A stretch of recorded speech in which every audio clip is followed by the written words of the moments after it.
Hello and welcome to Footy Judge Mo, people. Lots of transfer, lots of things to dive in today, of course, with Sava and Conley. This is your counter view, your Wednesday regular show, of course. We'll talk about Ivan Toney to Arsenal. Is he the one that Arsenal need? And also Douglas Luiz, why would he leave Aston Villa to join Arsenal if they are ahead of them in the table? I think they are in a title race and Arsenal in a top four race with Spurs, as the tables say, of course. Conor Gallagher to be sold from Chelsea to Spurs because of the homegrown thing and the financial fair play.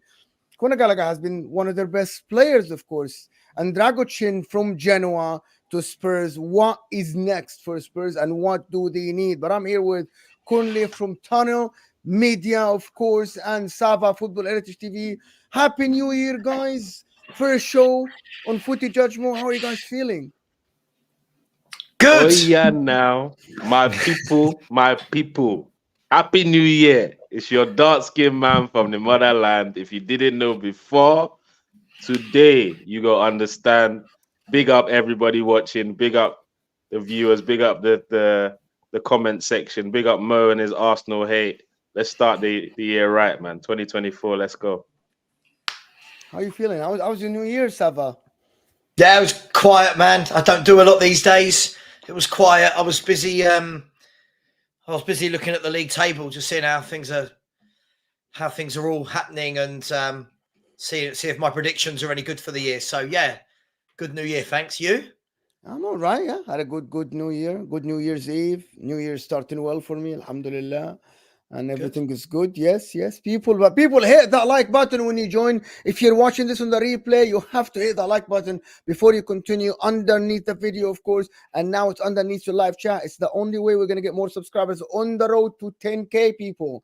So it's simple. Subscribe, like this video, hit that like button, share it on your socials if you want, if you like it. But let's start with Arsenal Football Club. Completely collapsed.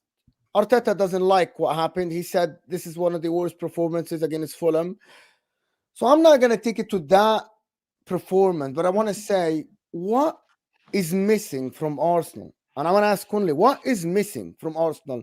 And is it something you can find in the transfer market, or is it within the club, a mentality or something that is a chemistry that is not happening? Because there are two things here. People are saying, yeah, we'll go to the transfer market. Yeah, we're back in it. We're good to go. And other people are saying, no, the manager should be out. He's Brendan Roy. We heard it from Troops. We heard it from other people who backed the manager before, by the way. A lot of people that backed the manager said, no, no, no, no, no. Give me someone that will actually lead the squad to something. So what do Arsenal need? Do you know what? Like Mo, I'll be honest with you. I'm not like most Arsenal fans. It's what I find out more and more when I go on other people's streams and read some of the things on Twitter. I look at things quite differently because for me, all I was praying for, I was actually praying for this scenario, Mo. If you remember, if you go back to a couple of months ago, I prayed for a scenario where if we can just be at least in the mix by the January window and we have enough time to buy a midfielder, I think we got a chance. It's the January window now. We're still in the mix, and we have a massive opportunity now in January to go and get that, for me, box to box midfielder. Because I've always said consistently since the first stream on this channel that I done, I said Kai Havertz for me is the issue. No matter how look good he can look in a game, his scoring run he's gone on, and all these different things, he's looking good at the detriment of the rest of the midfield. Our midfielders look lost. Rice has, for me, been doing the job of two people in that midfield, which is why it's looked so disjointed. Am I saying Havertz is completely useless? No, I'm not saying that. But he could be utilized in a home game against West Ham if the ball's in the air a lot, or the last 25, 30 minutes of a game that we're chasing the goal. Yeah, he can do that. But if we want to really win this league for the second half of the season, Kai Havertz needs to start less games than more. And we need to go and get that box-to-box midfielder. Do I know exactly who that player is? No, I'm not a scout. I'll be honest, I don't. But I do know is we need that because we've completely changed our midfield, not transformed. We've completely changed our midfield from last season to this season, which is why I don't know why people are so surprised that we look disjointed in that midfield. And that's been, for me, the major issue. People talk about strikers, this, that, whatever. For me, the bigger issue is the type of chances we're creating and the lack of rhythm in our midfield. That's what I believe personally, and we need to fix that if we're going to push to the end. Sava, like this Arsenal team, they were getting results. They were top of the table for a bit, and they played very, very good football last year with kind of the same front four with Odegaard in them. Xhaka leaves. They get Kai Havertz from Chelsea. All these Arsenal fans defending Kai Havertz, and Mikel Arteta, the genius, will discover the Muller and the Ozil in him. But we didn't see it. None of us. I'm not a rival. No, I created rivalry with Arsenal for no reason. For the Champions League, I swear to God, it wasn't me. Just because I said I wanted to. It was you, Mo. It was definitely you. 1,000%. Don't do that. But is it only Kai Havertz? Is it what Kunle said? No. It is not. I feel like Arsenal fans, not all, some Arsenal fans are using Kai Havertz as a coping mechanism. Is Kai Havertz the best player in the world? No. Is he the worst player in the world? No. Should Arsenal have bought him? No. Is he the reason why an entire team isn't functioning? No. I'm sorry. Nothing I'm seeing at the moment, Mo, surprises me. This is what we've been talking about this. We've been saying this for ages. There's a few things missing at Arsenal. This isn't, Kai Havertz is playing, the whole team falls down. Kai Havertz hasn't played in some games. Yeah, it is, but carry on. No, it's not, because I've watched Arsenal without Kai Havertz. They look exactly the same. Kai Havertz didn't play in one of the games the other day. They looked exactly the same. Like, Kai Havertz didn't play against West Ham. Something for me isn't right there at Arsenal. Like, as a Spurs fan, it's fine, right? But if I take my hat off and look at it as a football fan, I said to you in the summer, Mo, I've said it now, I don't think Arsenal had a good window. I don't think they bought what was needed. They spent 220 odd million and didn't strengthen. They didn't actually upskill their team. They didn't upskill their squad. For me, I think that it's a mixture of, this is where I think Arsenal are. I don't think they're as good as they think they are. Unfortunately, what happens now in football is they've had 1 year of finishing second, 1 year in a title race, and then everyone suddenly expects Arsenal to win leagues. I don't think they're good enough. I've maintained that the whole time. I still don't think they're good enough now. And I think that they really do overrate the Martinellis, the Sakas, the Odegaards, and the Jesuses. They're good players, but there's something lacking from that forward line that wins you a league. Yeah, the midfield isn't right. I agree the midfield isn't right, but I'm not putting it all on Havertz, because even when he doesn't play, and there's been games where he's been on the bench and they've looked the same. And no, but Sava, I hear what you're saying about the Havertz thing. Hang on. Let me round off first, right? And at the back, I don't think they've got enough depth or quality in the back as well. So I said this in the summer. Arsenal, for me, had such a good opportunity to go and make some real quality signings to really challenge City and Liverpool, or if we're going to talk about Liverpool in there with City, and they didn't. The likes of Maddison were available. The likes of Mohamed Kudus were available, right? The likes of a Mickey van der Ven were available. You know, there were players available that Arsenal could have bought to strengthen and didn't. And I'll be honest, it looks stale. They're a good team, Arsenal. Most of the teams in the league, they're going to be up there and in and around there. But I don't think they've got that je ne sais quoi that wins you a title. They've not got an Erling Haaland. They don't have a Kevin De Bruyne. They don't have a Bernardo Silva. Sorry, I know their fans love Saka. He is not that level. These guys do not step up when you need them to. And for me, that is the difference between Arsenal being a title-winning team and a team that will be in that top four race. I'm sorry, but we're seeing it. I saw it last season. Seeing it this season, there's not enough there. They didn't get enough. No, and you know what? And if I was Sava, I'd be the exact same. He can call Arsenal out and how we are until we actually win a title, and he's going to seem like he's right. I don't agree. We looked like we could have gone all the way last season. Facts, and the missing piece was, for me, if we didn't lose Saliba, it would have been a different season. You can say it wasn't je ne sais quoi or Haaland and all that stuff. Yeah, I'm not saying it's not life. I'm just giving you my responses to what you've said. Maybe if I'd probably said the bigger issue is not necessarily Kai Havertz, is the fact that Kai Havertz has come in as the replacement for Xhaka, and that's the issue. So whether he's in the side or not in the side, it's irrelevant. Us not replacing Xhaka is the issue. and replacing him with Kai Havertz makes our midfield problematic. So therefore, Havertz is a problem, but we don't have the solution in our squad. So what we are missing, like I've been saying all season, is that central midfielder. Because with a quality central midfielder like we had last season in Xhaka, we saw how smooth the midfield looked. We saw how the amount of quality chances we were creating. We saw how effective that front three were allowed to be when Odegaard was doing the same job he'd been told to do last season, which he's not this season. He drops a lot deeper. He's not hugging that right side like him and Saka used to. So yes, Havertz or Xhaka leaving has disrupted our midfield. And as a byproduct of that, we used Kai Havertz to fill the void, and it's not working. One player, but one player.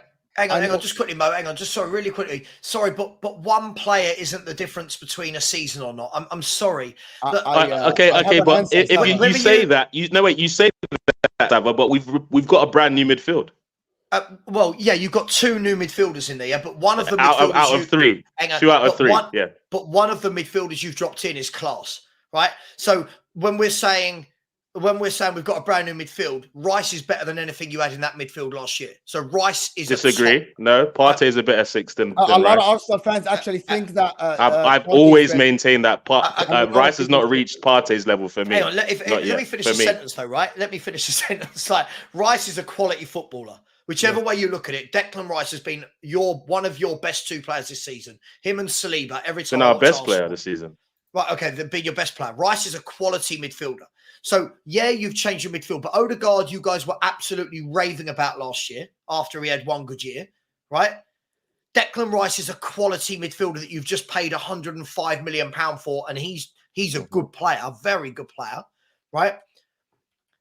I'm sorry, I can't have it that the reason everything's not quite right is because of Xhaka's not there and Havertz is, especially when Havertz doesn't play every game. For me, I don't understand. Most people can look at Arsenal that aren't Arsenal fans and realise Arsenal just haven't got enough. Arsenal fans go, but Saliba missed last. That's fine. Then you didn't have enough, did you? Saliba getting injured, yeah? Man City this year, they got Kevin De Bruyne, has just missed half a season. They could still go on and win the league, right? It's not going to be because De Bruyne was out that they didn't win the league, right? So for me, Arsenal, you're a good team, but again, I said this all last year. You guys just think you're a little bit better than you are. You're a good team, but do you truly believe your front four is good enough to win a league title? Really? And that's the question, Kunle. I just can't see it. First of all, this is my take. The difference between Pep Guardiola, Jurgen Klopp, and Arteta is that Arteta created a system that worked with 11 pieces, and these 11 pieces needed to function in a level, some of them higher than what they actually do.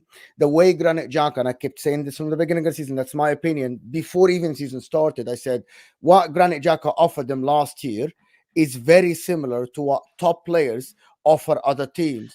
He was contributing offensively and defensively. And Arteta is so stubborn to play someone like Havertz, and it's like a big machine. The machine that is barely functioning last year, it was functioning really well when all the pieces were working. And at the moment, they haven't. My proof, because I tried to provide proof, is that actually when Trossard played in the West Ham game, Arsenal created the most chances they created this season. Actually, factually, that's a fact. In a game against West Ham that played low block, but they didn't put the chances in the back of the net. That's a different issue. So the question to Kunle then, very, very simple. If what Sava's saying is right, does that mean these players hit a blip in terms of a form last year? And can they replicate that form? Can Martinelli get 20 plus GA and Saka and Odegaard in the same season, while one of your midfielders get 15 GA or 14 GA like and also, by the way, Gabriel Jesus, if I'm not mistaken, got 20 GA as well last year in the league only. Can they do that again? Because otherwise, well, you aren't going to win the games because the people aren't providing output, because you'll have to score goals. Look, I don't know. Obviously, when I go on streams, people group me with every Arsenal fan. Arsenal fans. I like to have debates you believe or you with don't the person believe? I'm speaking to on this stream, and I don't believe that front four don't have what it takes to take you to a title. We pushed City all the way last season, so why a year later a year later, people saying that it's impossible to think that they can do it. And I've always said, because they've never hold done on. Okay. I've said since the start of the season, get me a central midfielder, box to box. For me, that is the key. Whether Sava sees it or if he doesn't see it. I watched a lot of our games last season and watched them versus this season and saw how our midfield worked. If your talisman has been asked to take different responsibilities this season than he was last season, the midfield is going to naturally look different. If you have two new faces in the midfield from last season, regardless of the quality, the midfield is going to still look different. So for me, we need a quality box-to-box player to get that gel in the midfield where Rice can just focus on being a 6 and that midfielder can focus on being an 8 and Odegaard can go back to being the creative source he was last season. Because if you've seen, he doesn't spend as much time on that right-hand side as he did last season, Sava. And we know how effective him and Saka on that right hand were. And if those combinations are not being created again, then obviously it's disrupting the midfield. Sure, but I mean, just to play devil's advocate here, Liverpool have completely ripped up their entire midfield. Yeah, Klopp's a better manager than Arteta. There's no doubt. Of course he is. So can we get to the crux of the problem then? The crux of the problem for me is, one, your manager isn't good enough to win titles, and two, you didn't strengthen. Like, when I said this in the summer, everyone lost their mind at me. Oh, you're jealous, you're Spurs, you're salty. No, I looked at what Arsenal did. I think Declan Rice, I think, is a superb footballer. Right? I'll call it for what it is. I don't care if they're Arsenal or not. If you're a top player, I'm going to call you a top player. Like when people say you hate Saka because he's Arsenal. One, I don't hate Saka. I just don't put him on this pedestal when he's done nothing. Right? Saliba's a top player. That's a top footballer. What a defender Saliba is. Rice is a brilliant midfielder. For me, we can keep saying the midfield's not functioning, but a lot of the games I watch, when you have a lot of the ball in the final third where your midfield aren't even involved and you've got Odegaard, Rice and Odegaard, Saka and Martinelli and Jesus up there, they've got the ball. They're not doing it. That's nothing to do with the midfields. Not all times, I'm saying. Like, for me, I just don't think you've got enough to win it. The word you used there that was key for me was you pushed City till about, 5 games, and then they won it, right? Yes. You pushed City. Yes. There's a difference between pushing and getting over a line. And for me, did you do enough in the summer to go from here to getting over the line here?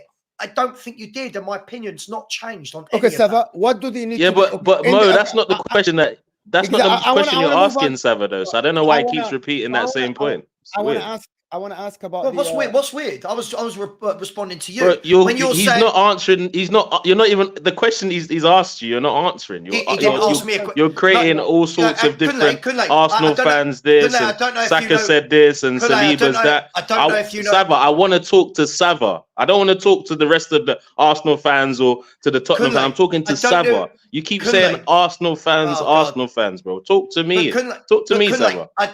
Jesus Christ. I don't know if you actually realise Mo asked you a question, not me. I responded to what you said. Mo didn't ask me a question. So when you're saying that's not what Mo asked you, he hasn't asked me a question yet. Okay, so tell me why you're volunteering that our squad isn't strong enough. No one asked about that. He was asked. No, exactly. Of course he was asking about that. Because guys, it leads to the next question for both of you, because we are in the transfer market.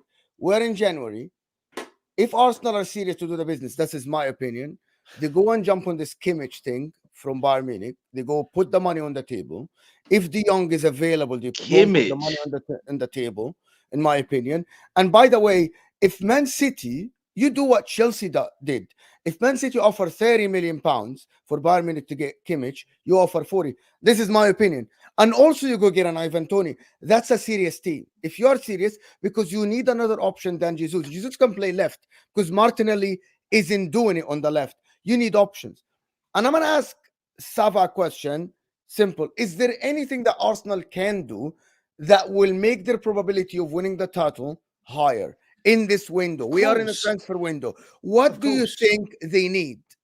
I think they need more cover at the back. I think they need more in midfield, and I think they need a top class forward that's better than the 4 they've got up there. That is a game changer. I think they need to do a lot to win a title. Again, I don't think they're a bad team, but they do need to do a lot. I think at the back, I don't think Zinchenko defensively is good enough. I think they got rid of Kieran Tierney to put Zinchenko in there. For me, Zinchenko's a good footballer. I think he's versatile, but not good enough defensively. I think that the midfield, I don't think the midfield is right. I think they balls that up in the summer. Yeah. You've got to strengthen from a position of strength. And Arsenal were in a position of strength last year. But what they did is let one midfielder go, brought one midfielder in, and they haven't kicked on. This isn't just Arsenal. Loads of clubs do this. They have good years. They get up there and you're like, right, kick on. Go and buy, like, I don't know why Arsenal didn't buy more forwards. In the window, I don't believe, if I'm right, somebody might tell me I'm wrong, that you bought a single forward player in the transfer window. No, they didn't. No, they didn't, because apparently Kai Havertz. I don't know. Well, midfielder now, so who knows? if that's the case, right? If that's the case, then Arteta, they fucked up big time. They fucked up. Arteta messed up. Or Edu messed up. Between them, they messed up. But can they claw it back? Yes, but what they've got to do is they've got to arrest this little dip in form immediately. Like they can't now have another 2 games where they don't win, because we need 6 points of our next 2 games, nothing less. You missed that opportunity. City won 1 in 6. That was their blip. They won 1 in 6, and Arsenal and Liverpool didn't pull away. I can't see that happening again. And Arsenal need to, I can't believe I'm saying this, I'm a Spurs fan, I don't want Arsenal to win anything, but Arsenal need to get back into a winning run of games very quickly, whether the football is good or not. They've got to win. Arteta actually said that, Sava. You know, Arteta after the game, he said, one more performance like this and we're not winning it. We're not even in it. He literally said that after the Fulham game in an interview. He said, we cannot have this. It's one of the worst performances. If we have one more like this, we're out. Because he knows if you're 5 points now behind the leaders, Liverpool. If Man City win their game, which is against Bournemouth, you're 5 points behind them. One more performance like this. And by the way, I'm going to tell you something that I learned yesterday. In the next 12 games, City don't face any top 8 teams. So they have the easiest fixtures in the coming. City might win the next 12 games without even trying hard. And I think that it's you know my opinion, Mo, on City. You know my opinion. Yeah, of course, 100%. And I listen, I just think, and again, I'm not going to say to Kunle, I know Kunle didn't say this. I was only joking with you before the show started. But this is the problem. I think there's too many football fans that seem to think that football seasons finish in November or December or January. There's so many that go, City are gone, they're rubbish. And you're like, they would have been sitting, Mo, where was the World Club Cup?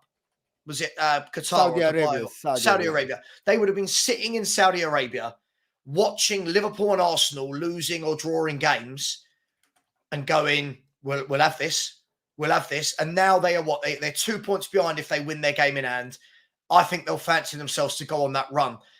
If Arsenal want to do that, Arsenal need to go big in this January window. Yeah. I think they need to go big. They need a striker. I don't think they've got to get a striker. And I think you do need a midfielder. I think you need someone like a Zubamendi. Yeah, they are actually linked. Like that. You know, they are linked to Arteta. Actually inquired about Zubamendi, and Real Sociedad. They're gonna. I think they're gonna see guys. More than 350 people here. The likes aren't even on 150 like. The like button is the only way this channel is gonna grow. The only way we're gonna get this video seen by more people. This is entertainment, objective and subjective talk, of course, both. But I want you guys to hit that like button underneath the live chat. Kunle, what are they doing with Ivan Toney? They offered Brentford Reece Nelson for, let's talk transfers now, 40 million plus Reece Nelson to get Ivan Toney. Is that the right move for Arsenal? Is that what you need now? Or do you need to focus somewhere else? And are you going to be happy with Ivan Toney coming to your club? Look, I'll welcome. If Ivan Toney comes to Arsenal, that means our second choice is no longer Eddie Nketiah. And for me, that is a hip-hop parade moment. I do a cartwheel and a backflip, everything, bro. I'll be excited. But is he what we need? I still believe that midfield needs to be fixed before anything, because I just want to look at my team and enjoy our football again. and the midfield does not allow me to enjoy that. So I think that's the crucial part. Just like I said it on previous streams with Sava, and I'll say it again, that we've debated about this, the 65 million that we spent for Kai Havertz. I could have used it on 35 million on Kudus, got Tielemans on a free transfer, and had change. Do you get what I'm saying? So, and if we did that, we will be better equipped coming to this January window, maybe then getting Ivan Toney, and then we're looking scary times for everyone else. But we're not. We're in a situation where It's interesting you say that, because I think even a player like Tielemans, I'm not going to put him on any sort of pedestal, but a solid Premier League proven player who plays international football is the sort of player that Arsenal should have been going, that's a free transfer, get him in, rotate. I agree with you. I just think Edu... They fucked up. It's a lot less of a risk than getting Kai Havertz for 65 million who has no confidence. I just don't get it. You know what the problem is? And I don't want to go back to this Arsenal fan said that. The problem is we told everyone, like Mo sat on every show and said, you wasted 65 million. Sava said that. Some Arsenal fans said that. I think you, Conley, we were talking together in the summer and you said, what are we doing? 65 million pounds, we could have done so much better. But people said, you guys are haters. You guys just want to hate on us. Arteta will bring the best of this guy. Arteta will do this. You're unfortunately... Hey, bro, I want to say this on your channel. Unpopular opinion. I might get killed for my own fan base for saying this, but Havertz, Scott McTominay, this season, the same thing, bro. Judge me. Scott McTominay is better. I'm sorry. Scott McTominay scored 5 goals. Well, no problem then. No problem. You have no debates from me here, bro. So Ivan Toney versus Jesus, and I wanna ask this question. 400 people here, hit that like button. The last point about Arsenal is Ivan Toney versus Jesus. I actually compared the stats on a show yesterday. I did. Gabriel Jesus is better, and that's I compared the stats last year. Of course, football isn't that only stats, but the stats back to what I saw with my eyes. Gabriel Jesus knows how to play in tight spaces. Yes, he's not the clinical finisher, but I believe he was one of the reasons Saka, Martinelli, and Odegaard had this output in some of the parts last year. Yes, he was injured for some of the season, but he's the false nine that what Firmino did with Salah and Mane. You bring in someone like Ivan Toney, who plays a counter-attacking football with Brentford, who hasn't played for 6 months. People forget that. What guarantees that? So Jesus, the one that was good last year at the end of the season, or majority of the season, when the season is formed up, but people want to put their hopes on someone who hasn't played football 6 months, hasn't played a competitive game for 6 months. Mo, and I'm not knocking. Sorry, let me finish. I'm not knocking because people misunderstand what when I say that. Ivan Toney is a good footballer on the eye. He scores goals, physical and everything, but also he hasn't played for 6 months. So it's not a bad thing about Ivan Toney, but you cannot put your hopes on someone who hasn't played football. Listen, I think, look, because there's not many goal scorers out there in the world, it's kind of elevated people's opinions that Ivan Toney is some sort of genius. Now, I like Ivan Toney. Well, Ivan Toney's a good, solid Premiership goal scorer that if you play up front will grab you goals, right? I do think, though, he's been elevated to this kind of godlike status because there's not many others out there. Now, do I think that he would fit Arsenal? Well, I think to fit him in, I think you've then got to, this is only my humble opinion from what I've seen, I think you would then still need to keep Jesus in your team and play Jesus just off to the left of Toney instead of Martinelli. I think you'd have to have both of them so that you don't lose that ability that you said there, Mo, to play in tight spaces. I think that you would have to find some... Let him finish. I hear what Sav is saying, because what I would say is I don't mind having that as an option. Like, do you get what I'm saying? Rather than I don't look at a lot of people keep talking about Toney to replace Jesus, but I'm looking for Toney to replace Nketiah more than anyone. And yeah, I would love to see. Oh, okay. I would love to see Jesus and Toney in the side together. Okay. Toney in the middle, Jesus on the right or on the left. So we can drop Saka when he's having bad games and stuff like that. What? Okay, hold on. Hold on here. This is going to be a tricky one. Are Arsenal in a place to go to someone like Ivan Toney and tell him, well, you're gonna come in battle for we had this talk Yes. before. Yes. Okay. We did have this talk. If you And think yes, so. because who the fuck is Ivan Toney? What has he done? Exactly. He thinks Exactly. So how's he going to say no? How's he okay, going to? hold on. If It's Arsenal not come, me.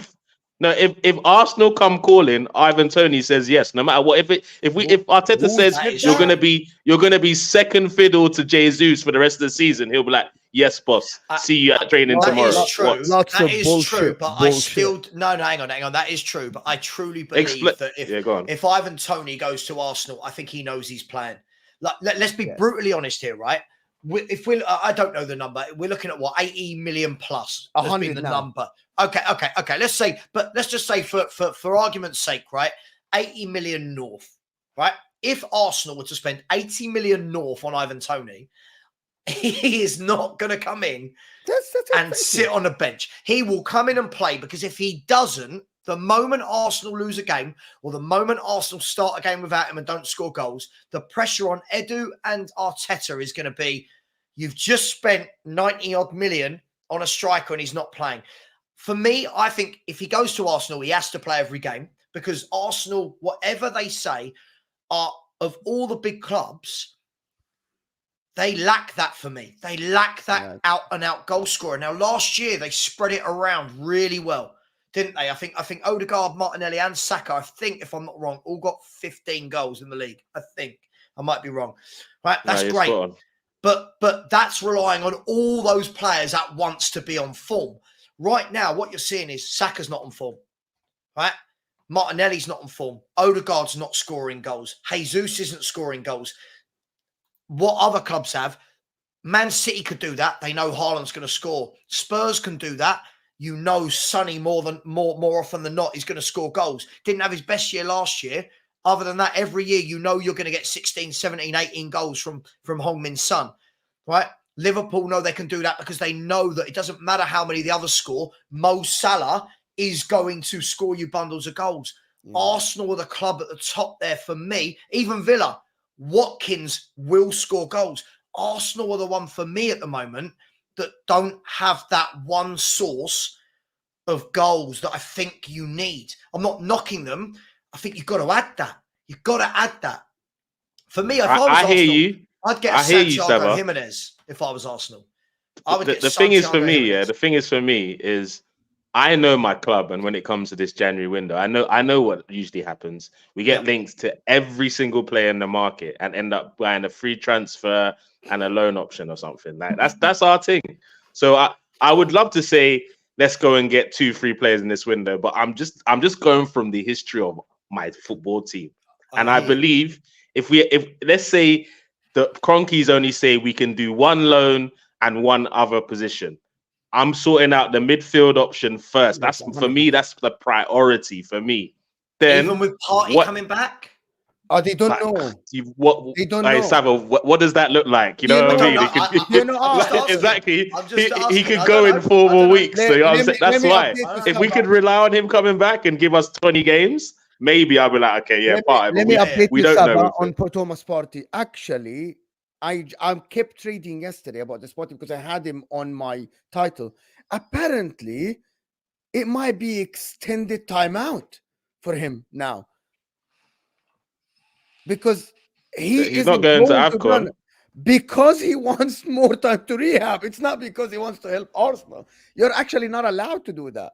You aren't. But in that case, they've got to go and get a centre mid then. But for me, only my opinion from watching Arsenal week in, week out, as much as you need a midfielder, for me, it doesn't negate that you guys need a goal scorer. It doesn't. You need another option, yes. You have Gabriel Jesus. I hear it, and I hear what you're saying because of how we're looking up front. But I just believe the quality of our chances that we are creating will improve with that midfield, and I believe we can chase. If we need a goal, I believe more confidence with that midfielder to be able to chase those games if we do need to. More prolific though, does it? That's the problem. For sure. But I believe that's the glue that we need. And if I had to pick one position, it'd be midfield over the striker. A lot of people said that, and a lot of people for me. Forward. To be honest with you, it's split because people believe that we get Ivan Toney, he's going to get 20 goals. I don't believe that because he hasn't played for a while. Let me do a couple of super chats. People get involved. Hit that like button, people. 450 people. See, you hit that like button, we get 100 people right there. Just within 5 minutes, we got 100 people watching. Hit that like button, people. Get us to 200 likes. 450 people here. Maheen is sent an empty super chat. Thank you so much. It's his first super chat. Thank you so much for sending that. Step back merchant said, big up boys, it's been a quiet. Where are Arsenal fans? Here you are. There's one here with us, right here. Kunle's here. Raise your hand. Kunle. I think listen, I like Kunle. Kunle is he doesn't talk like a lot of the other Arsenal fans. I think what it is I can see some people in your chat are giving Angus a little bit of stick in the chat. So, for example, Angus? I love Angus, right? I don't know. Angus is a great guy. Comes in my chat. He's an Arsenal fan. The problem is he comes in my chat, and when Arsenal were winning, it is Sava, we're buying Mbappe, we're buying Zubimendi, we're buying Toney, we're winning the league. Arteta's got it right. Spurs are rubbish. Arsenal are amazing, right? And I love it, right? And he goes with it. The moment Arsenal lose a game, everyone in the chat is going, has anyone seen Angus? Angus, and he just disappears for days at a time. And the thing is, you've got fans like, I don't care, I'll call him out, you can call me out back. You've got fans like a gal. You've got fans like a gal that just chat so much nonsense with no substance behind it that other fan bases go, oh my God, Arsenal fans. We've got it at Spurs. I'm not going to call We've got them, right? I'm not calling out people. Yeah, who's that guy with the glasses on the terrace? Who's that guy? Who's that guy? Anyway, the Spurs fan with the glasses on the terrace. By the way, I like a Galmo, but you can't have a sensible football conversation with him because he can see no wrong in his club. He can see no wrong in Saka, Martinelli. No. Do you know what? Actually, lately, Igal's seen the light. Big up Igal, of course. Big up Igal from Igal. The angriest I've seen Igal like a couple of days ago. Lately, he's seen the light. He's seen the light, is he? He has. Come to White Hart Lane. Come and support Spurs, Igal. Ozan Kabak, he's played center back. Thank you for the support, people. Thank you for everybody that's supporting the channel, sending super chats and liking the videos, of course. Yes, big up Judge Mo. You give the people late night streams and early morning streams. Wow, the grind is. I'm trying. We're all here trying. Kunli's trying. Sava. Daily content, guys. Football Heritage TV. What a channel. What a channel. Daily content, of course, from Sava. Listen, Sava, if he's your cup of tea, not cup of tea, at least go support his channel because he gives you free content. You don't have to pay to watch him daily. Kunli as well, Tunnel TV Media, one of the best out there for match. Listen, people, if you're not subscribed to Tunnel Media and Tunnel TV, it's nuts. Match reactions and post-match interviews, top notch. You gotta give them subscription. Both channels are in the description. It's easy for you to give them a subscription. Doesn't cost you a penny. And I don't know why my headphones keeps falling behind because I don't want to mess up my hair.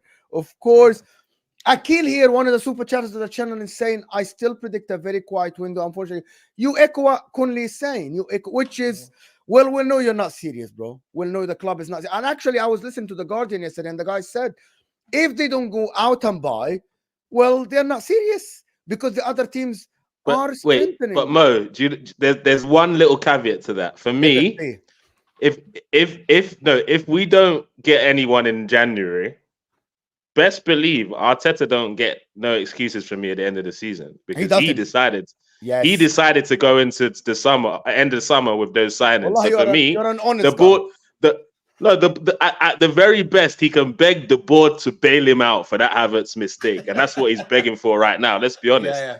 For me, I said it at the start of the season to all the Arsenal fans that were getting on to me. No, he sees something in Havertz. He does this. Trust me, he's like all these things, all these diagrams that they were showing me.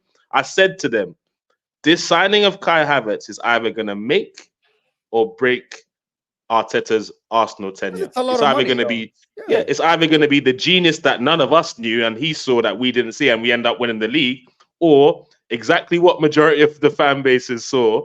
He is a bag of shit and we end up not pushing them all the way. And look, I would love it to be the first option, and I will shamelessly unveil my Kai Havertz shirt on your very stream and kiss the badge, bro, if that happens. But I can't see it happening. It's not looking like it's happening. Okay, thank you. Thank you, 7SCC, and big up Sava. Come on, you Spurs Football Heritage TV. And that takes me to Spurs. And I'm going to ask Sava the question that I ask every Spurs fans. First 10 games of the season, you played very good football, top of the league when you had all your team. Madison is coming back end of January, Van de Ven mid-January. Yes, Romero is going to be out for 4-6 weeks. You are going to get Dario Dragusin guy from Genoa, who I watched a couple of times this season, looks very strong, can play football on the ground, good in the air and everything. What is, you want to tell me Spurs' objective is top 4 only this season because of that, but what is next? Where can the Spurs team go? You are being back 25 million pounds for a center back in January isn't something light. He's in Van Dijk, but it's backup. But because you aren't, I was going to say it's not. I was about to say it's not Virgil van Dijk levels. 25 million, bro. Hold on, I'm going to tell you why. I'm going to tell you why. 25 million. I'm going to tell you why. In January, he's being backed since when? I'm going to tell you that why. Being backed for? Let me explain it to you. Because they don't need a starter. When Liverpool got Van Dijk, they needed a starter. Spurs don't need a starter. I disagree completely with that, Mo. All right, then. Go ahead. Listen, let me tell you. Okay, so first and foremost, I love what you do, Mo. You're very clever. I think we all know you do this, Mo, and you know you do because you're smiling underneath the non-smile right now, right? Spurs' target this year was top 4. Hang on. Spurs' target now has shifted to top 4 because we've done better than people thought. Before the season, Spurs fans said, if we get back into Europe, that's a really good season from where we were, right? I said 8th. Okay, fair enough, right? So listen, I can only maintain this. I've said all season I think Spurs are going to finish 5th to 8th. Now I think it will definitely be 5th to 7th because I think that the teams behind us, I don't see enough consistency and quality. When I look at Brighton, when I look at Newcastle, when I look at West Ham, decent teams, good teams, I don't see that they're going to win enough games in a row that Spurs should collapse and definitely not get Europe. Now, if we get Conference League, good year. If we get Europa League, very good year. If we get Champions League, it's a phenomenal first season for Postecoglou from what he took over to where we go. What we do moving forward from there, that's where you got to look at your board, right? And the word you use there about backing, in the summer, if Spurs get Champions League football again, we're back to saying that thing about Spurs that we've said many times. We've had this under Redknapp, we've had this under Poch, we've had this under Jose, we've had this under Conte, where we're in Champions League and we're saying, right, go and back the manager with proper players that can win you a title. The same thing I've just said about Arsenal, by the way. I'm not being a hypocrite. If we finish top 4, close to the top teams, go in the summer, show you are serious. Don't keep buying kids. Show you are serious. Get in a top centre forward. Get in a top midfielder. Go and get the players that allow us to concentrate on the Champions League and the Premier League at once. But I'm always mindful that we've just seen Brighton, Newcastle, both qualify for Europe for the first time in donkey's years in the summer. It's hard to go from 1 game a week to 2 games a week if you don't build your squad properly. So listen, I'm very, very happy with what's going on at Spurs. I think people think the opposite of me because I say we won't win the league. I'm very happy. You're a very negative fan anyway. I'm a negative fan because do you know what? Do you know why I'm a negative fan in these people's eyes, right? It's because what you get is, I'll call it out because you get people like Mark Changor in the chat who comes into my chat that says Spurs fans lack belief and it brings negative energy. Listen, if I think if I think Spurs are going to win the league or not has no bearing on whether Spurs win the league or not, right? Yes. There's nothing wrong with saying there are better football teams than Tottenham that will win the league, right? Fans like Mark, but you know this, bro. I know this. This era is crazy, man. It is crazy. The problem with fans like Mark is they're in a win-win situation. I'm in a lose-lose. What I mean by this is that Mark looks like a super fan right now because he's going, we can win the league. We're only 6 points off the top. Have belief, have that energy, right? So that when we don't win the league, he'll go, but I believed, and you know what? We're not far away, yeah? And it's because of fans like you that didn't believe that you're going to win it, right? So he wins from that perspective because it doesn't matter whether we win it or not. He looks great because he said it. I look bad because I've said, I don't think Spurs can win the league. Bearing in mind, most people before the beginning of this season were talking about, oh my God, you've lost Harry Kane. You might be bottom half. You might be in a relegation battle. Now in 6 months, it's gone to we're winning a league. What part of any of you lot watches Spurs and thinks that we're winning the league? Be brutally honest. How, Mo? Well, we've just been played off the park by Bournemouth, played off the park by Brighton. Everton played us off the park for an hour. I don't believe you'll win the league, but this is my object. Okay, Kunle, you want to say something? Go ahead. Unless you're sorry, Nigeria happened there. Sorry, because I'm saying I wanted to answer, but fine, go ahead. Oh, sorry. Now, if you wanted to answer, if I'm gonna be short. Right? Hang on. Can I finish what I said before you cut in, Mo? Just really, really quickly. Can I just? You asked me a question. No. Right. Yeah. Sorry, I did. But sorry, just really, really quickly. Right. What I love to come to Kunle's point about what fans are like now, right? Is look in the chat right now. I've got Spurs fans who come into my show like shot 11 saying Sava's saving face if Spurs bottle top 5. I've been consistent with my opinion all season. I'm not saving face at all. I've been consistent all season. Get in the Europa League, good year. Get Champions League, phenomenal year, right? It is. Do I think we're going to win the league? No. Why? Because Liverpool and Man City are much better football teams than Tottenham Hotspur. I don't know why. Sorry, Kunle and Mo. Please help me understand. Why is acknowledging that teams are better than my team negative? Where has this come from? It doesn't fit with their narrative. You're supposed to be obnoxious. You're supposed to be braggadocious. You're supposed to be like delusional about your fan base. That's what they want. They want you to be that so they control you at the end of the season. When you're realistic, it doesn't really add up with the narrative. So that's the way I look at it, really. Right? But again, Kunle, look at like this idiot in your fan base, the immature reviewer going, let people have their say. Hang on, Mo. No, I'm going to say it. Stop being sensitive. I'm not sensitive. If people are going to sit there and lie about what I've said, I'm calling it out. That's not sensitive, the immature reviewer, right? The immature reviewer, I'm calling them out because people could turn around and say, let them have their say. They can't tell me my opinion. No one here can sit there and go, Sava's saving. No. Mo will know. Mo, we've streamed together for over a year now. You will know. I've said all season the same thing about Spurs. Yeah? No, you said objective. You said objectives are this, and we have about 4 teams that are better than us in the league. So I don't believe we'll win the league. Simple as that. Right. So why has that changed now? Why has that changed now to I'm negative? So no. Listen, there is Ozan Kabak. He sent the super chat. Thank you so much for the super chat, Ozan. He's saying, I don't get why irrational and realistic is equal negative. Kunle literally answered that. Kunle literally just said why. He answered you, Ozan Kabak. Thank you for the super chat.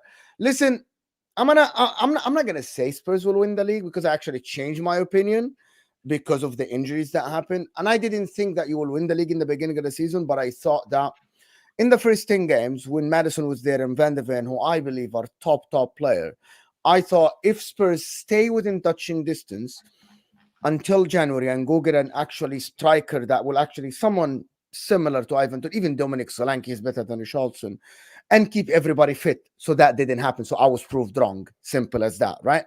I was proved. I said, I don't ever assume injuries. Injuries happen. They are part of football.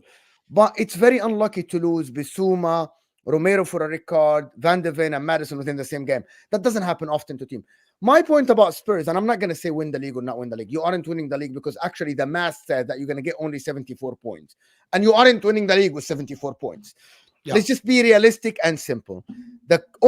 Spurs now are on course to get 74 points.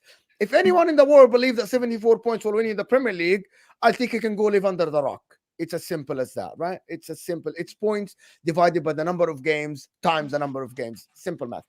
But Spurs in the beginning of the season impressed me, Sava. Massively. And they impressed me as well. I didn't expect that. How was that manager within 3 weeks made someone like Pedro Porro play like this? Made someone like Udogie, who's 21 years old or 20 years old, play like a mature player in the majority of the games? How is someone like Sarr is playing like this? James Maddison, even Brennan Johnson, Manuel Solomon, these guys. That means the manager has a philosophy, Man, an idea. relax, Mo. You're kind of overdoing it now, man. Relax. No. But let me tell you why. You sound like some sort of magician, bro. Relax. He is a magician, and I'm gonna tell you why, Kunle. He's not a magician. Okay, just hear me out. Why? Okay, he's not a magician. It's just too much. But you get one point. I'm exaggerating, of course. But wallahi, I predicted Spurs without Harry Kane, and I didn't know this manager. I never watched the game that he coached. Right?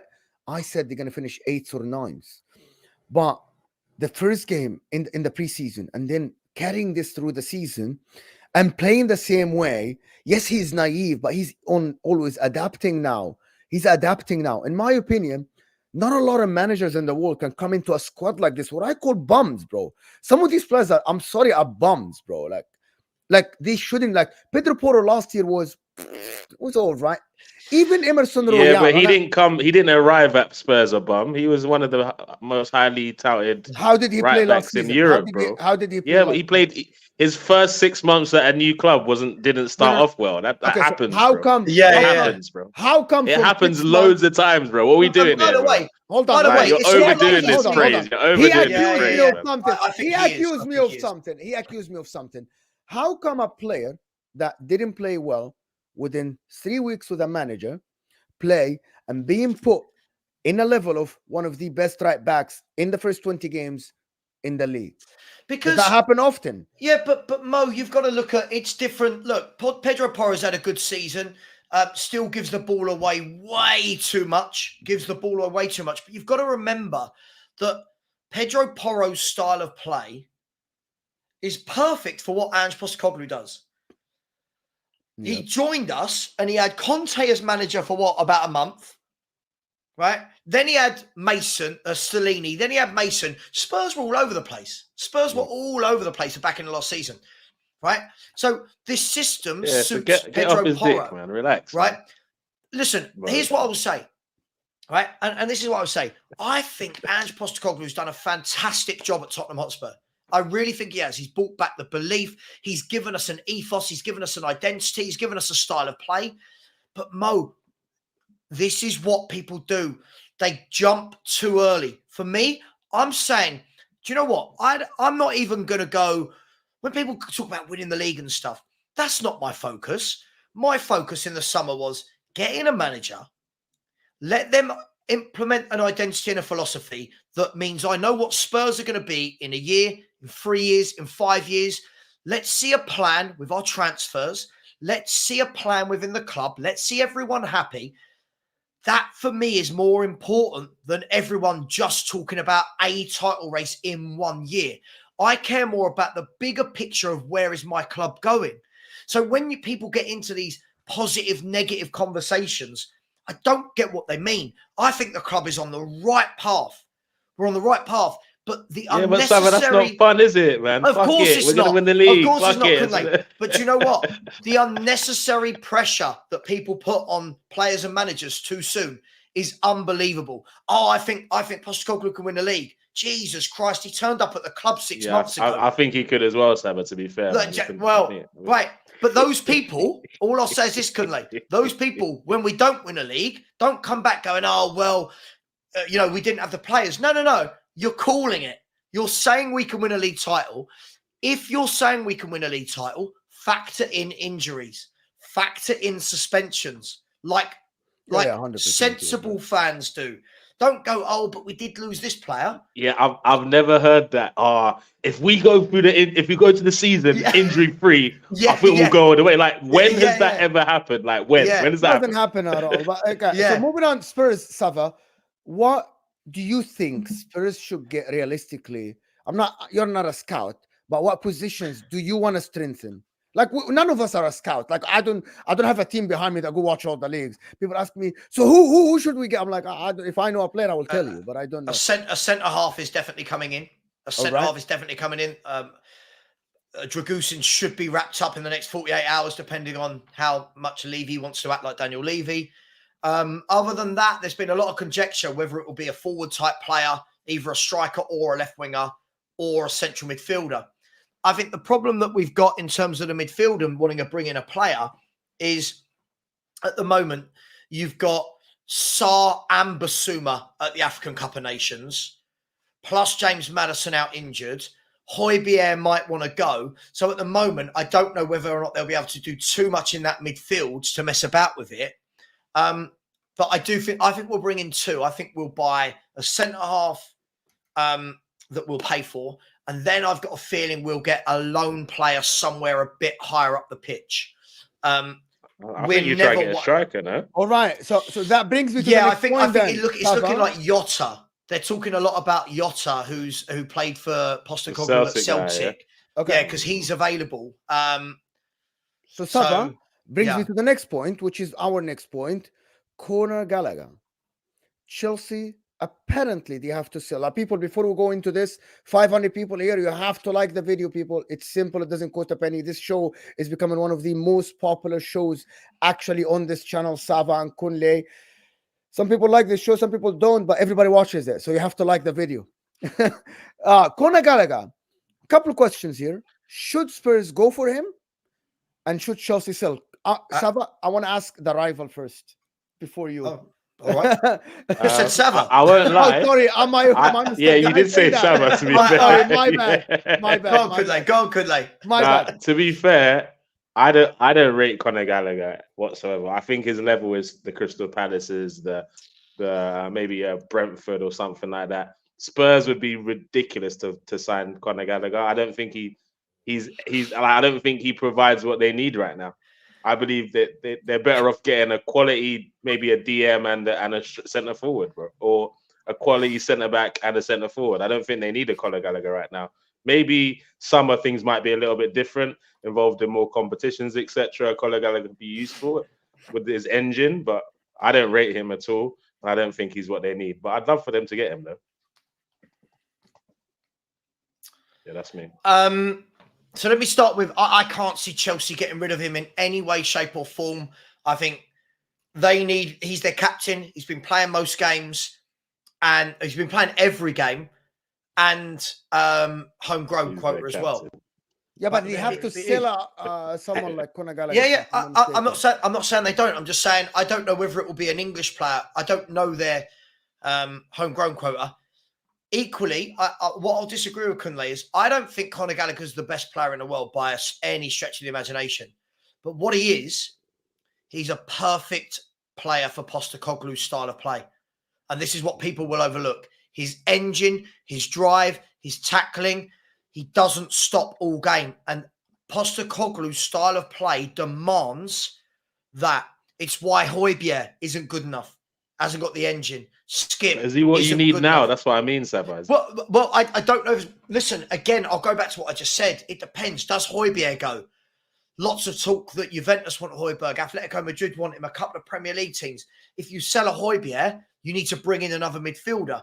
Now, the reason why I think it might have been Gallagher if he was available is our homegrown quota at Tottenham is diabolical. We have got to sort out our homegrown quota at Tottenham. We have got 8 homegrown players in our squad, right? You know you've got to have 8. I don't know how this works. What do you mean homegrown? Is that your club or England? You've homegrown. They've got to have grown up from a certain age. Grown up in your academy, I think. In your academy or in your academy, not in England. No, not in your not in your academy. No. I'm not under. An academy in England, sorry, not your academy. An academy in England. So Spurs at the moment have, we have James Maddison, who falls into that, right? We have Ollie Skip, who falls into that, who is awful, right? We have Ben Davies that falls into that from the Welsh perspective, right? After that, we've got Ryan Sessegnon, who is awful. And then we've got Fraser Forster, Alfie Whiteman, and Brandon Austin, players that some people won't have heard about, right? Who, mate? Exactly. Right, exactly. So 2 free sub goalkeepers, right? So Spurs have got to look at this in the next few years. We are struggling with the homegrown quota. And Brennan Johnson goes in there as well. That's why I think we bought Brennan Johnson, not because he's a great player. So if we lose one of those, we need another homegrown player. And that's why I think a Conor Gallagher would have been on their list for that reason and for the fact that he's got that engine. Am I saying he's great or he'd be my first choice? No. But I just think people have got to start looking at their homegrown quotas. So okay, why? Okay, so let me ask you something. Why are Chelsea actually entertaining this? I don't From a think they football- are. From a football not. point of view, actually, the reports say they are. They are actually entertaining selling Conor Gallagher. Actually, look at that. The only way I can see that, Mo, is if maybe they're looking to still do some more business this window. Yeah, I think That's so. the only way. Journalists say Spurs will only. Can we just laugh that? Can we just take a second to laugh that Conor Gallagher's there? Conor Gallagher does. The reason why I'm saying that, Sava, because actually Conor Gallagher said, "I don't want to go." So Chelsea are willing to sell. He is the one who said, "I don't want to go." Of course he does. Got 8-year contract and he's captain. Exactly. Why would he leave? No. But from footballing point of view, why do you think? Because they have Lavia, they have Enzo, they have they have a lot of midfielders. They have Caicedo, they have Ogochoko. But Poch still made him his captain, so he must still see him as a pivotal part. So they have a lot of midfielders. My opinion. But we haven't seen any hard reports, Mo, that Chelsea are entertaining it. What we've seen is lots of stuff. Like, it's the same as any transfer, right? What we're seeing is Conor Gallagher's name has gone out there. He himself has said, "I don't want to leave." Nowhere has a bid been put in for him. Nowhere has a Chelsea official said, "Yes, we're willing to accept offers." But yet what we do is we go, he wants to, Chelsea want to sell him. Until a bid's on the table, they haven't got a decision to make, have they? No, they haven't, but we have to talk about it. It's a show, so what else you want? No, of course. But when you're saying the club have said they're entertaining it. No, but the reality is, man, is like it'll be 500 people that want to watch us talk about it. All right, let's make it up. The reality is, though, Mo, with this Gallagher thing it's a bit of a weird story for the sheer fact that Poch went out of his way this season to make him one of his captains. I don't know if that was because of Chilwell and Reece James are both injury prone, but he's one of their captains, so I believe he's got a future at Chelsea. I do as well. Excel bully, as they say. I truly believe he does as well. I think if you look at them, he's the one player this season through what's been a difficult start for them that you know what you're going to get. Because you're going to get from them at the moment, from him, 100% in every game. Now, whether or not that's to particular fans' likings, you've got to take him for what he is as a player. Not every player is a silky playmaker that gets on the ball, makes things happen. He's a poor man's Ray Parlour, bro. No, I just don't think. Poor man's Ray Parlour, right? That's a big up for him, to be honest. I think you're doing him a disservice. I don't think he's that bad at all. You don't think he's that good? Do you mean? Romford Pele. Don't disrespect Romford Pele. Ray Parlour. I'm not mentioning Ray Parlour. You are. I'm not talking about Ray Parlour. No, but you saying that. Because I said he's a poor man's Ray Parlour. You're saying I'm doing him an injustice. Why am I talking about a player that retired 20-something years ago? Yeah, I know. I don't know. Because there's 500 viewers here and we want to give them entertainment. He's nowhere near as good as Thierry Henry. I'll give him that. He's nowhere near as good as Thierry Henry. Chelsea are going to go and do business, right? However, they are under big financial fair play. Like, actually, they're going to know their thing about financial fair play in the next 2 weeks. There might be point deduction. Most likely, there won't be any deductions from them at all.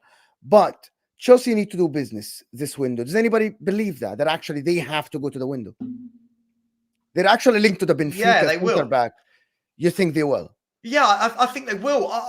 Listen, I might be in the minority here. I'm someone who thinks I don't think Chelsea are a million miles away from being a very good team. I think Chelsea are a team that have got some very good players in there, but have missed a few key components. They're another team. Get a 20-goal a season man in that team. Chelsea are 12 points higher than they are now.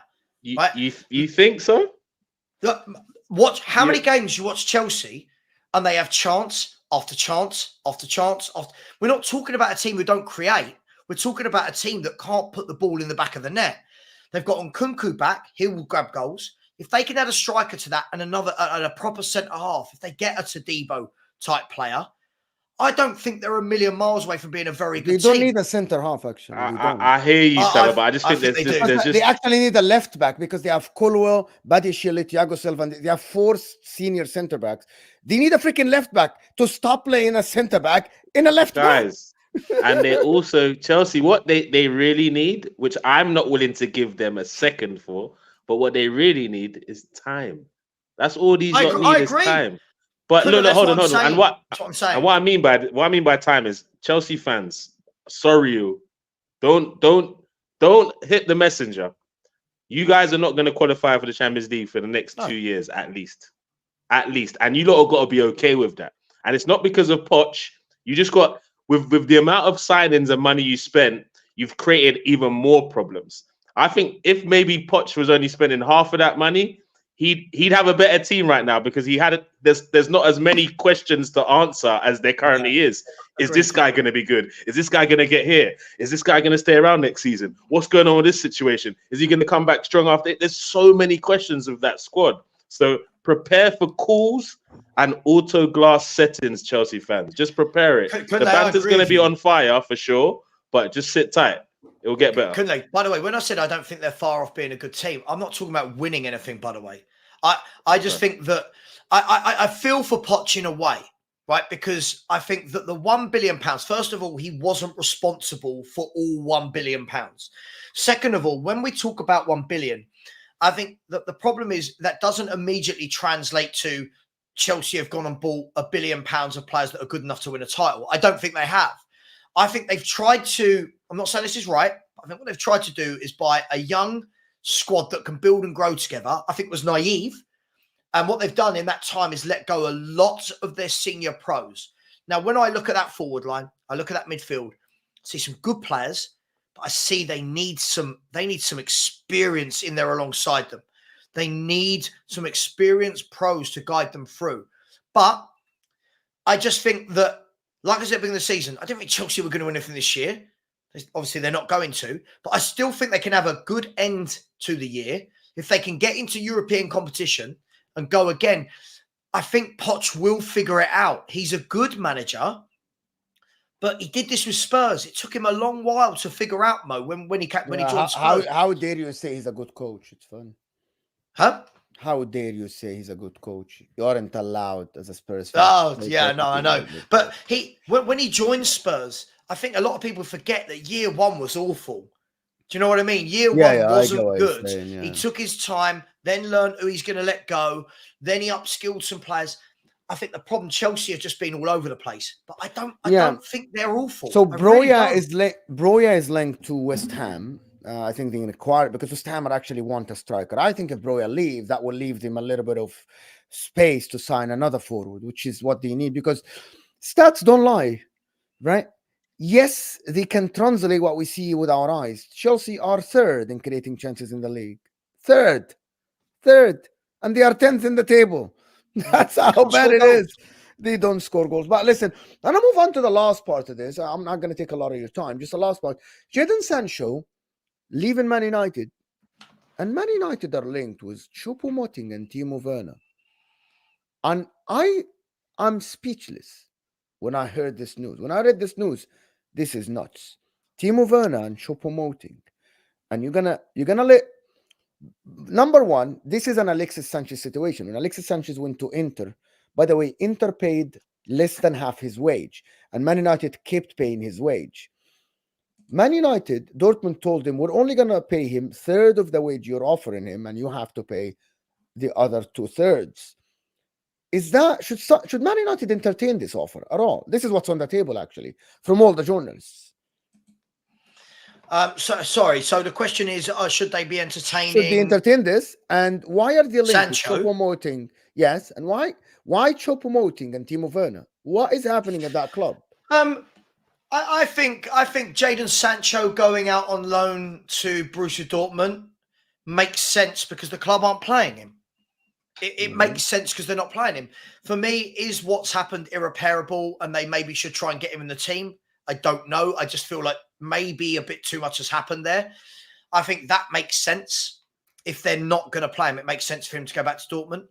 Choupo-Moting and Timo Werner, they're going the other way. Look, Timo Werner, I think, has got to play with the right manager and the right style to get the best out of him. I don't think that guy is Ten Hag.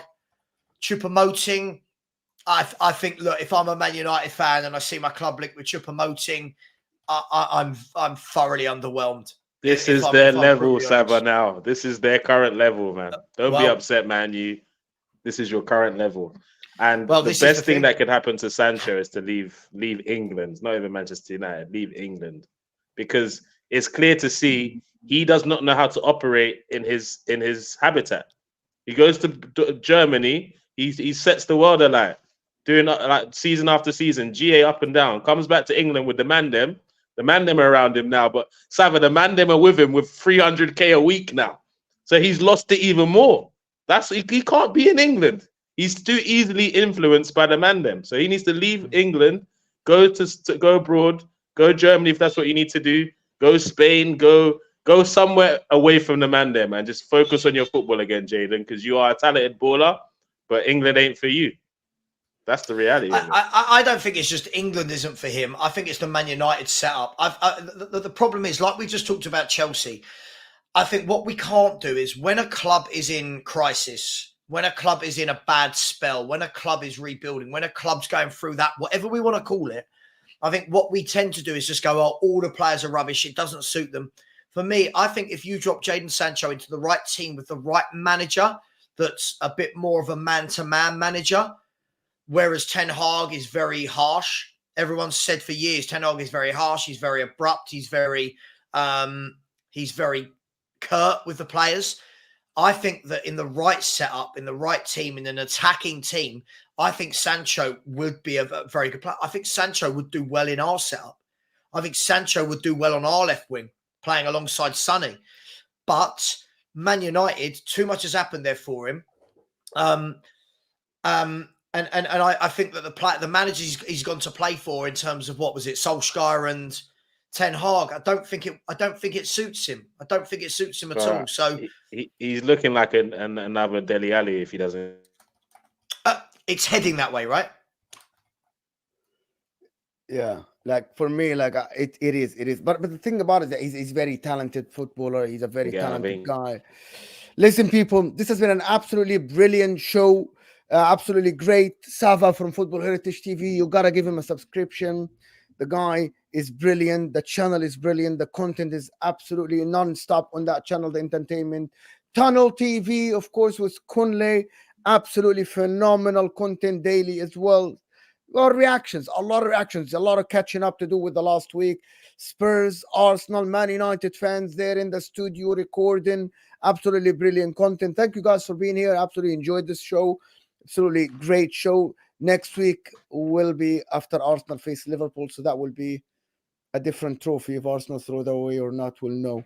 Actually, thank you both. Guys, stay on the stream. Don't go anywhere. It will take you to This Is Football, to Hussam's stream, where he's going to have a panel. They're going to talk about the title race. Kunle is going there with him as well. That will be a great show, so stay here.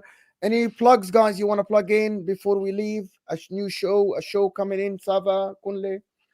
Nah, just plug Arteta to the freaking transfer window. Sign some freaking players, man. That's it. No, just that you and I got a new show from next week starting, Mo. And if anyone would like to subscribe, it would appreciate it. I'm 4 off 12,200, so that would be great if anyone 100%. would. Thank you. So people, thank you so much for tuning in. We appreciate you guys. Appreciate all the super chatters, everyone that liked the video. Like the video before you go. It doesn't cost you a penny, but we can get to 300 likes before you guys go. The like button is underneath the live chat. Thank you guys, and we are out of here.